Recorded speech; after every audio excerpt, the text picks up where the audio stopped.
जय जय सीताराम जी भगवान। भक्तजनों, आज मैं पूर्व में सत्य घटित हुई घटना को एक कहानी के माध्यम से बताने जा रहा हूँ, जिसमें यह बताया गया है कि इंसान अपने भाग्य का खाता है और ईश्वर के सिवा कोई किसी को भोजन नहीं देता है। भक्तजनों, पूर्व में उरई नाम का एक राज्य था, जिसका राजा माहिल था। राजा माहिल के 3 बहनें थीं। एक दिन राजा ने तीनों बहनों से पूछा कि तुम किसके भाग्य से खाती हो। बड़ी और मझली बहन ने कहा कि मैं आपके भाग्य से खाती हूँ। छोटी बहन ने उत्तर दिया कि मैं अपने भाग्य से खाती हूँ और ईश्वर के सिवा कोई किसी को भोजन नहीं देता। माहिल ने क्रोधित होकर कहा, मैं देखूँगा कि तेरा ईश्वर कैसे तुझे खिलाता है। माहिल ने अपनी बड़ी बहन अगमा का विवाह महाराज पृथ्वीराज से कर दिया। मझली बहन का विवाह कन्नौज के राजा जयचंद के साथ कर दिया और मलना के लिए एक गरीब और बूढ़ा किसान पसंद किया। जहाँ इस समय महोबा है, वहाँ पर उस समय 3-4 झोपड़ियाँ थीं। एक झोपड़ी में परिमाल नामक ठाकुर रहता था। 7 बीघा जमीन थी। एक बैल और एक भैंसे से हल जोतता था। पढ़ा लिखा न था। घर में अकेला था। उम्र थी 45 साल। इतना ही नहीं, पेट में जलंधर रोग भी था। परिमाल का शरीर काला, बदन पतला और पेट मटका की तरह था। माहिल राजा ने उसी किसान के साथ मलना का विवाह कर दिया। ससुराल पहुंचकर मलना ने खाना पीना सब छोड़ दिया। प्रार्थना करना और रोना, ये ही 2 काम थे उसके। एक दिन सोमवार आया। सोमवार का व्रत मलना हमेशा करती थी। वह शिव जी की उपासना करती थी। प्रतिदिन 3000 ओम नमः शिवाय महामंत्र का जाप करती थी, परंतु सोमवार के दिन व्रत रखकर 50,000 मंत्र का जाप करती थी। उस दिन गांव के लड़कों और लड़कियों को भोजन कराती थी। आज भी सोमवार है, घर में भूजी भाग नहीं है। भाई ने क्रोध के कारण कुछ दिया नहीं। आज बालक भोजन कैसे हो।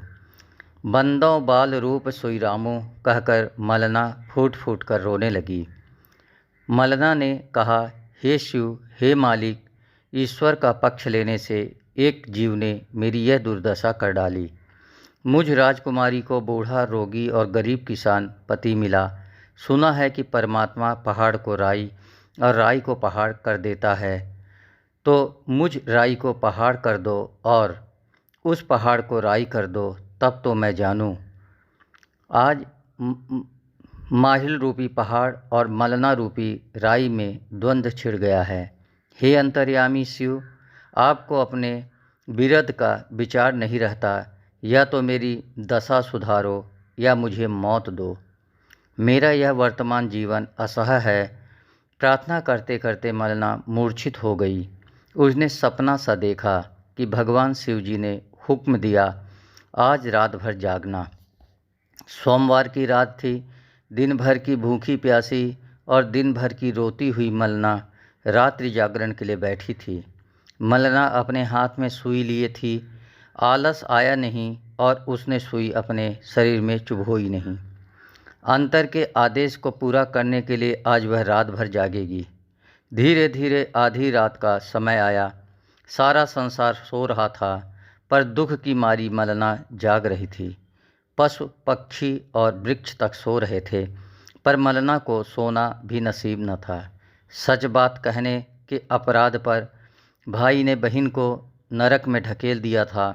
खुशामद न करने के कारण एक भाई ने अपनी बहन को वह दुख दिया कि जो दुश्मन भी दुश्मन को नहीं दे सकता था।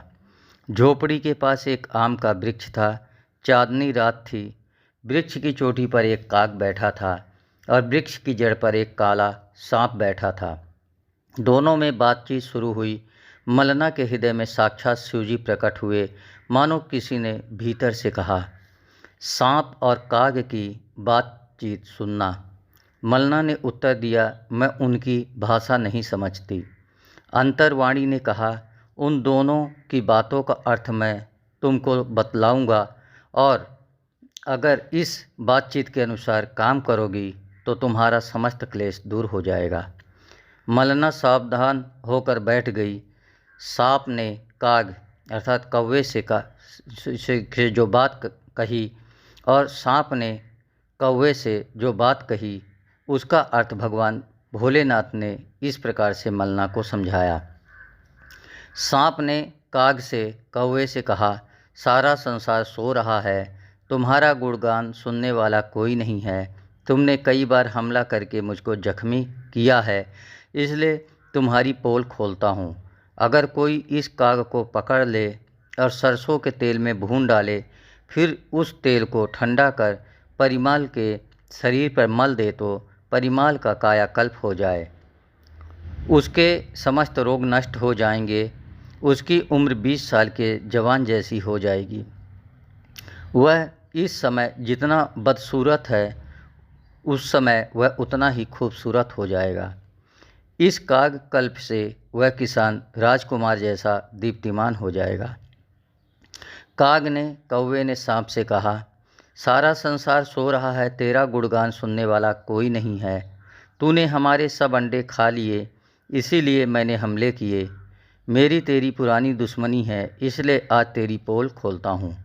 अगर कोई गर्म तेल से इस सांप की बामी भर दे तो यह मरकर बाहर निकल आएगा। इसके बाद इसके घर को 5 हाथ गहरा खुदवा डाले तो उसको पारस मिल जाएगा।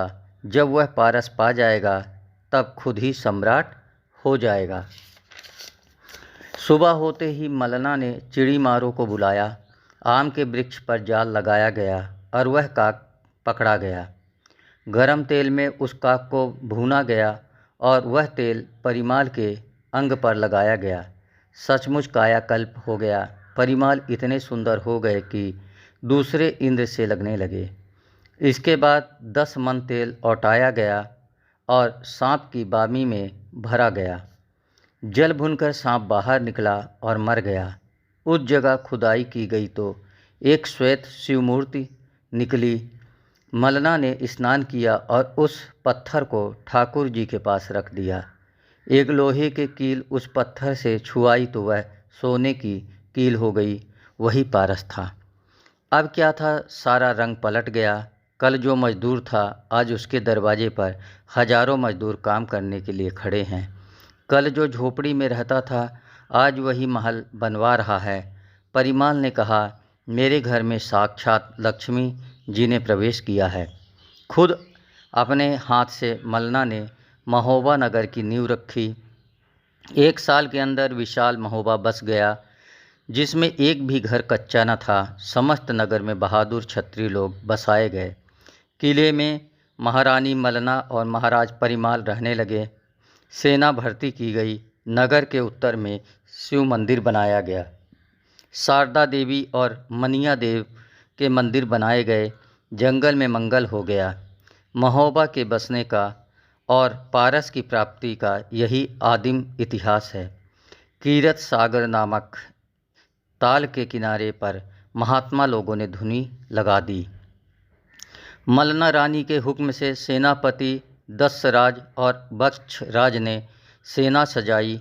उरई नरेश माहिल के 50 ग्रामों पर जबरदस्ती कब्जा कर लिया गया। माहिल प्रति बीघा 5 रुपये लगान लेता था। मलना ने प्रति बीघा 4 आना लगान कर दिया। पब्लिक ने कहा, महारानी मलना का राज अटल रहे। सेनापतियों ने उरई के मैदान में माहिल के पुत्र राजकुमार उभई को हराया। इसके बाद माहिल गिरफ्तार हुए और मलना के सामने लाए गए। मलना, आज राई को पहाड़ कर दिया गया और पहाड़ को राई कर दिया गया। मालिक के भुजाएं बहुत बड़ी हैं, मालिक के खेल बड़े विचित्र हैं। राखनहार जो 4 भुजा तो का करी हैं 2 हाथ बिचारे। क्यों राजन, मलना को भोजन माहिल देता है या ईश्वर? माहिल, ईश्वर ही सबको भोजन देता है। मलना, तुम तो कहते थे कि मैं तुम्हारे ईश्वर को देखूंगा, सो तुमने मेरे ईश्वर को देख लिया या नहीं? माहिल, देख लिया, खूब देख लिया। मलना रानी ने भाई माहिल की हथकड़ी खुला दी और उनको उरई भेज दिया। इसके बाद महारानी मलना ने 52 किले फतह किए और अपने पुत्र ब्रह्मा का विवाह भारत सम्राट पृथ्वीराज की लड़की बेला के साथ किया। भक्तजनों, इस कहानी से हमें यह शिक्षा मिलती है कि हमें ईश्वर पर हर परिस्थिति में विश्वास करना चाहिए, क्योंकि ईश्वर हमेशा हमारी मदद करने के लिए तत्पर रहते हैं। किसी न किसी उपाय अथवा कोई न कोई प्रेरणा देकर हमारे कष्ट को दूर कर ही देते हैं। जय जय श्री सीताराम जी भगवान की जय हो।